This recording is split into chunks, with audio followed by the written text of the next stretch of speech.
This conference will now be recorded.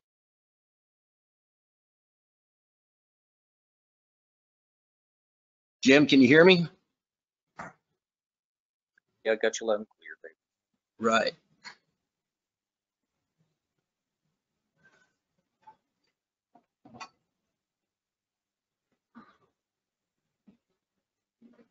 Jim, I got a special treat here. I think you're familiar with this airframe. Yes.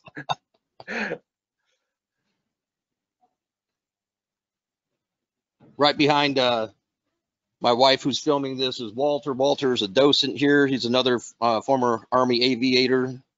Lots and lots of time in CH-47s in Vietnam and Korea and in Europe.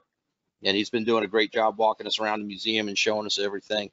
But I thought we're going to record the aircraft. We're going to record this interview and then kind of stitch them together a little bit. But can you tell us a little bit about your role in the mission with this helicopter? When did you and this airframe marry up? And is this the same airframe that you used during the rehearsals in Florida prior to the mission? Well, initially, there were just 4 aircraft assigned for the prison rescue. But after things went south, no pun intended, and U.S. servicemen started getting beaten up and one was killed, the operation expanded to Just Cause, and Acid Gambit was rolled into it. At that point, they actually deployed more aircraft down in a larger package because it entailed probably close to 10 different operations that were going to go on the same night as the prison rescues. But of course, the prison rescue was basically the kickoff mission because of Kurt's situation where the guards had been informed to kill him if there was a rescue attempt. So it had to be the kickoff for the operation. So timing on a lot of things, and including some of the ground operations, was absolutely critical. With respect to this particular aircraft, I believe it's 355. Is that correct? It is Tell them should be on the site. 23655. Okay. That was not my original aircraft.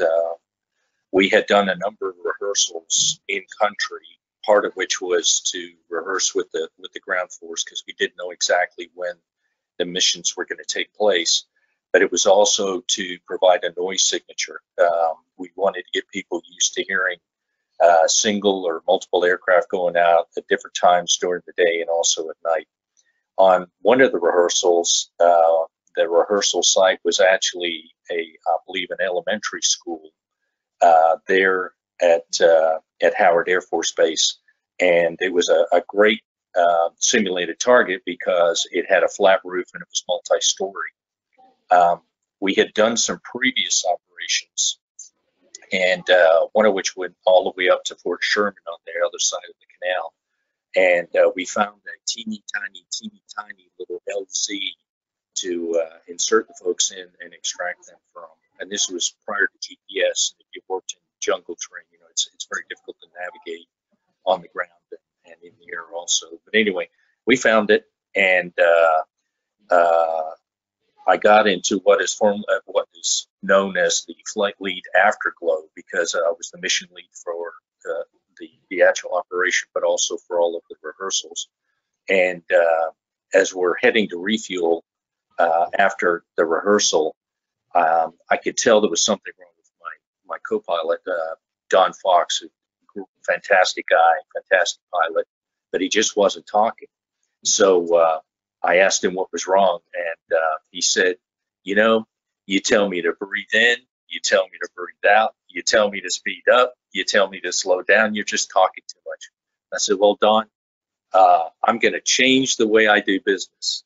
So the next rehearsal, someone decided that it would be a great idea to practice with gas masks, just in case there was some chemical agents used, riot agents used on the prison. It was the dumbest thing ever. But to keep a slight margin of safety, what they did was they had one pilot off the mask and the other pilot that was going to be flying onto the schoolhouse roof would be masked. M43 mask, a horrible device. It blows air into your face, dries your eyes out. It's terrible. But anyway, they switched the air crews around, and I ended up flying with in the lead with Kelly McDougall, another great pilot, and he actually ended up being chock for single pilot for the extraction off the prison. When we went into the school that night to do our rehearse insertion, instead of me doing my usual breathe in, breathe out, slow up, slow down, I just gave him one command, which was rate of closure, which any of the pilots would know it basically means you're going too fast. So he, in response, basically honked the aircraft back to slow it down and smashed the tail rotor on the roof. So we landed successfully, and the ground force got off the aircraft. And then it was like the little devil comes up on your shoulder. Do I take off and embarrass, or do I sit here and embarrass myself? And I just veered to the side to safety and told him to shut the aircraft down. So he shut it down, and that basically canked the rehearsal for that night. Now we had a disabled aircraft on the schoolhouse roof, which had to be off of there before daylight, or the kids would have had something interesting to watch. Oh, wow. So they basically called a recovery crew and myself.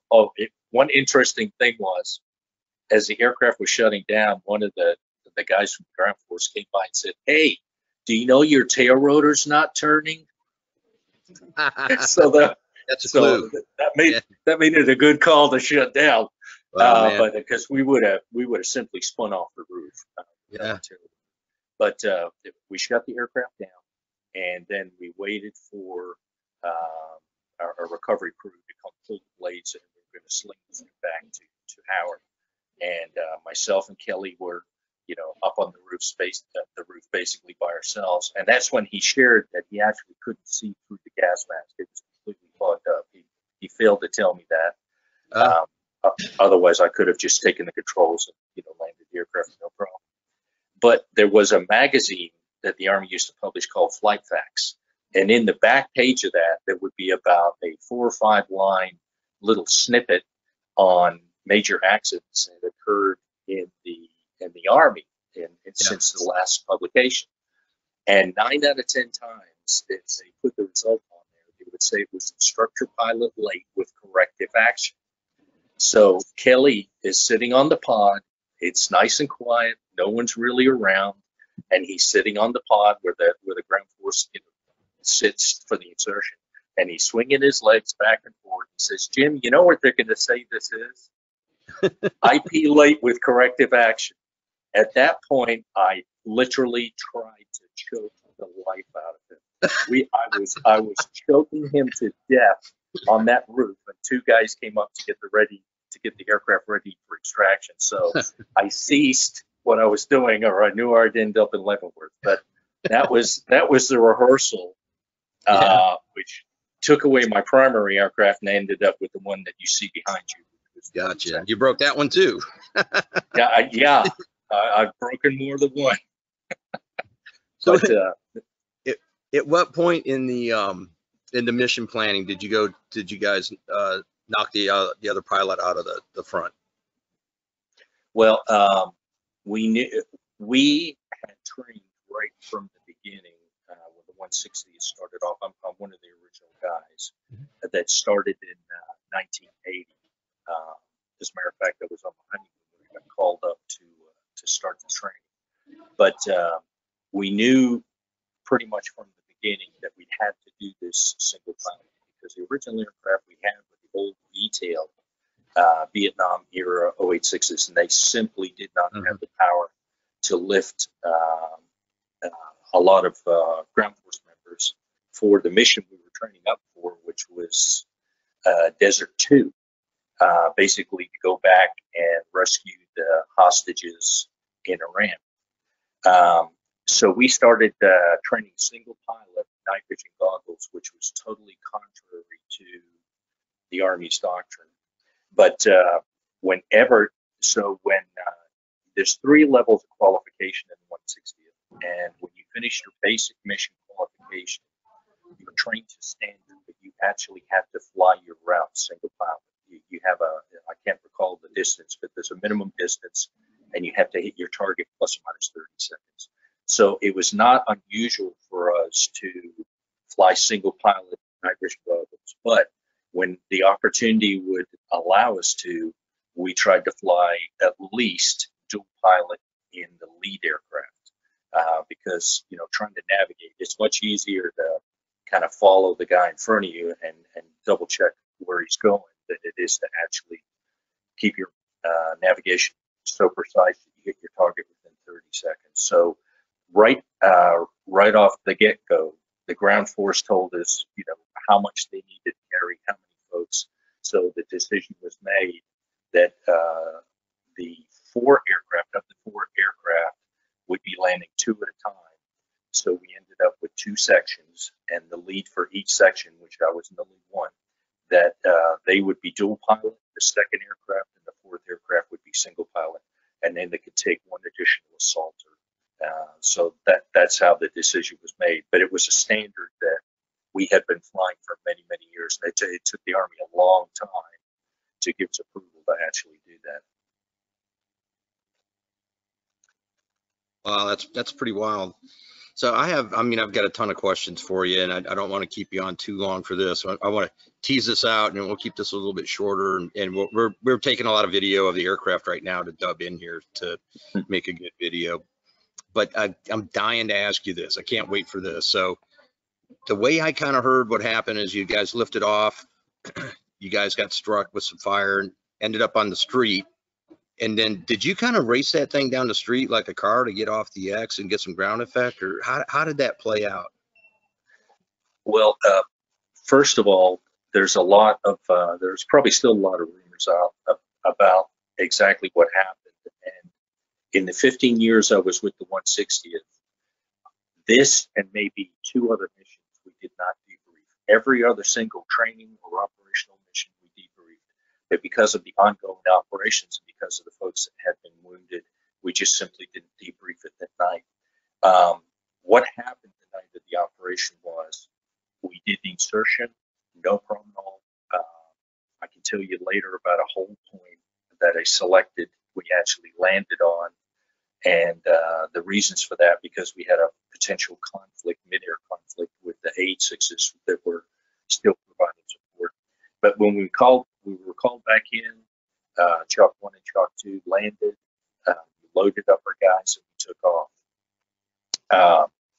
I've only been surprised on a target twice, and this was one of them. All the photographs we had were satellite, and so you're looking down. But as soon as we left the prison roof, the simple aerodynamics are that you're moving from a more efficient rotor system when you're close to the ground, and as soon as you go into that higher hover, the aircraft's going to settle, or you have to pull more power. We couldn't pull more power because we were right at the top of our authorized power limit. So the aircraft naturally, and this happened on every rehearsal. In fact, my battalion commander was new, and he came out and watched one of the rehearsals, and I thought he was going to poop his pants. He didn't realize how far we dropped after we came off the roof with the load on. But anyway, we came off the roof, we went into our sink, and then we were trying to accelerate forward. But the surprise was the palm trees. When I looked at the satellite photographs, you could see vegetation, and directly ahead of us was the main city cemetery, and not a place to land because these were huge monuments. And then off to the right of that was another cemetery.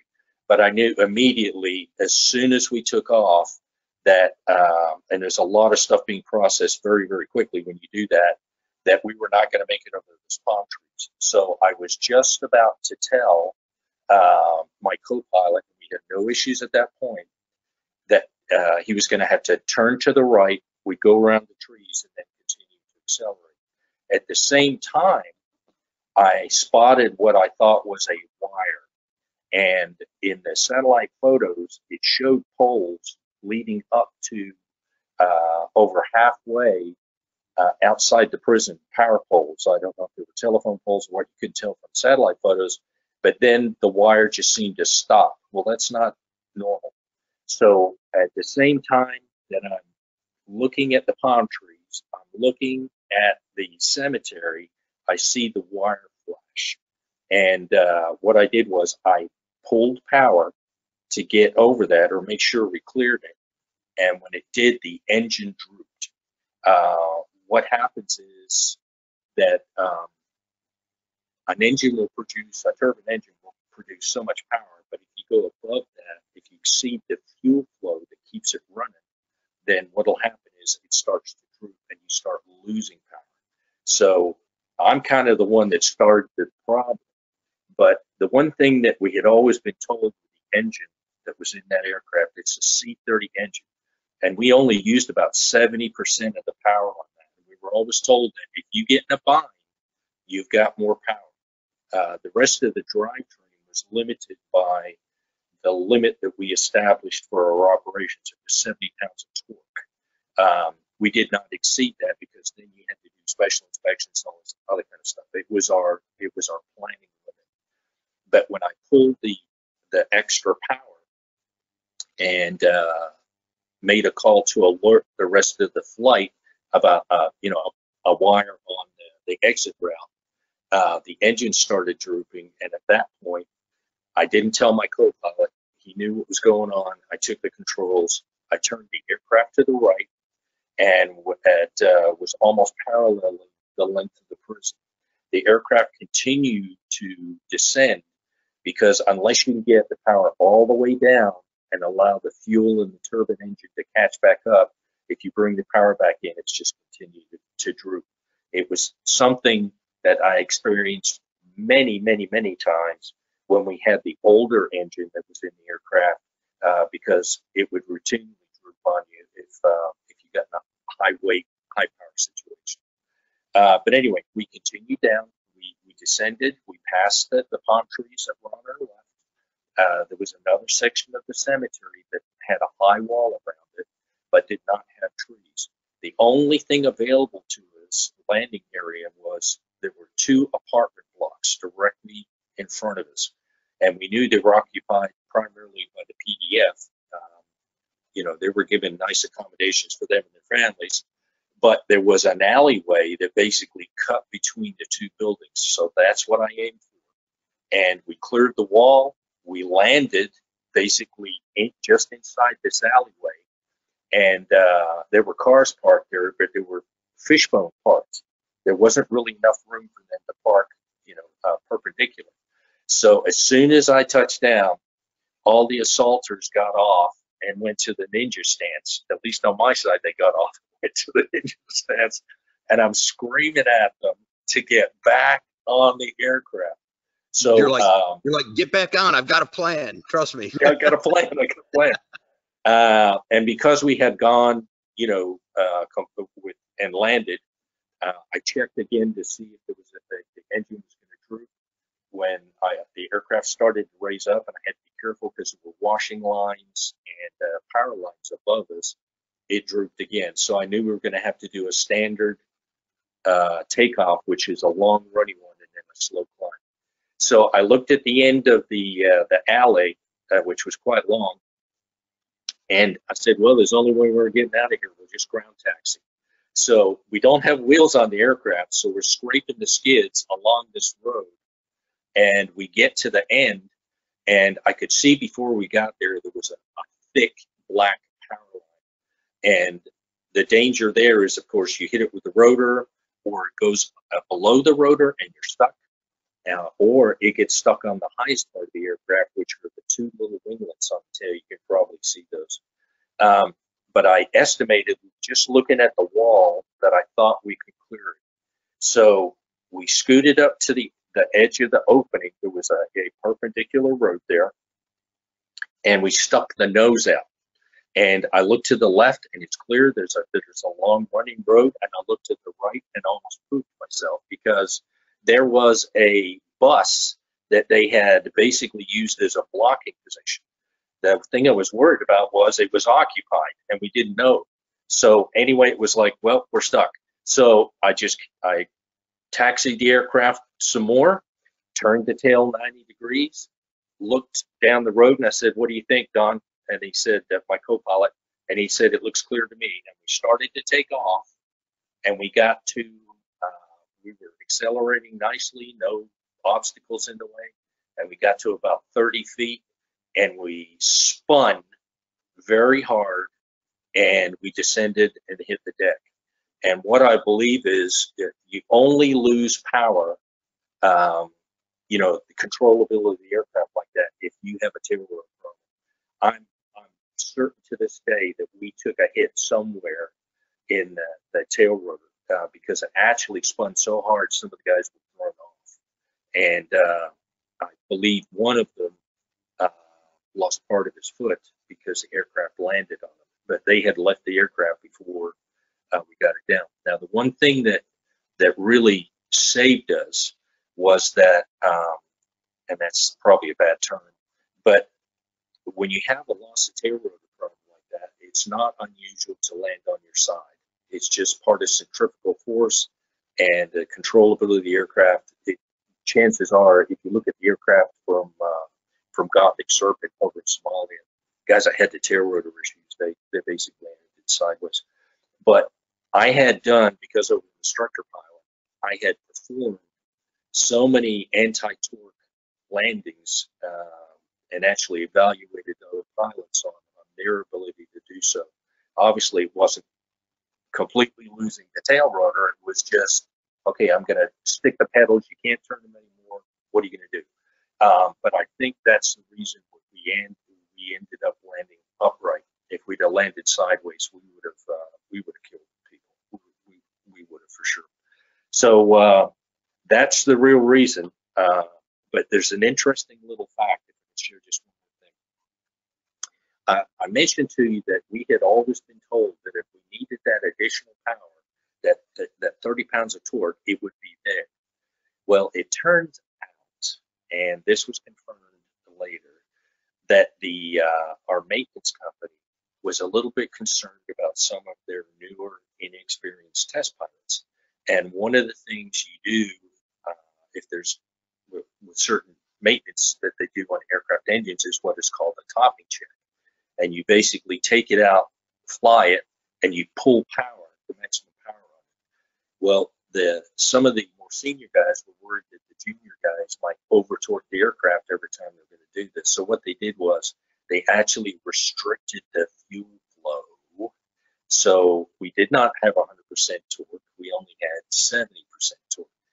And one of the pilots was aware of this. He was on a separate mission, but he actually had his crew chief open the fuel control system completely up, and he never had any problems. But if we'd had that additional 30 pounds of torque, this would have been a totally different outcome. But it's one of those things. It's same thing happened for the Eagle Claw. There's some things that happened on the aircraft carrier. It's things that happen. But it was a surprise when we found out that they had actually limited the engine power. But again, it worked out. So hopefully awesome. That wasn't too much.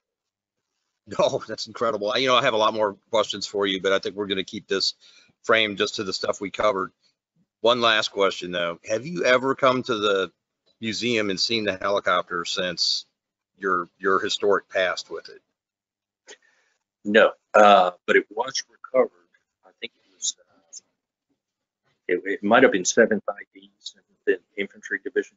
I believe they recovered the aircraft, and while I was still at Howard, they actually sent me up to Fort Sherman a couple of days later. But after this mission, but they brought the aircraft in. I had the chance to look at it, and it was good to see it. But I have not seen it since it was sitting on pallets there at Howard.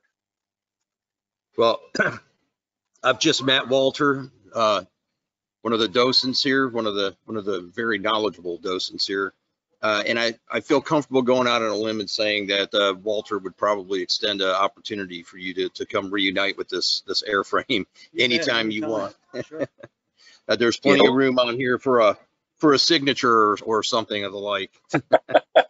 Well, Kurt, if I look under the seat, am I going to find your gum underneath the seat frame? you might find something, but it won't be gum. No, I'm sure Kurt told me what an incredible job they did of repairing the aircraft, and I am going to take a trip up there to see that and the rest of the museum at some point in the future. They did a great job. You can still see a little battle damage on it, and it's sitting a little cattywampus. I think you meant the frames, but yeah. Well, we did break a skid when we hit, but that was everything else pretty much we landed upright.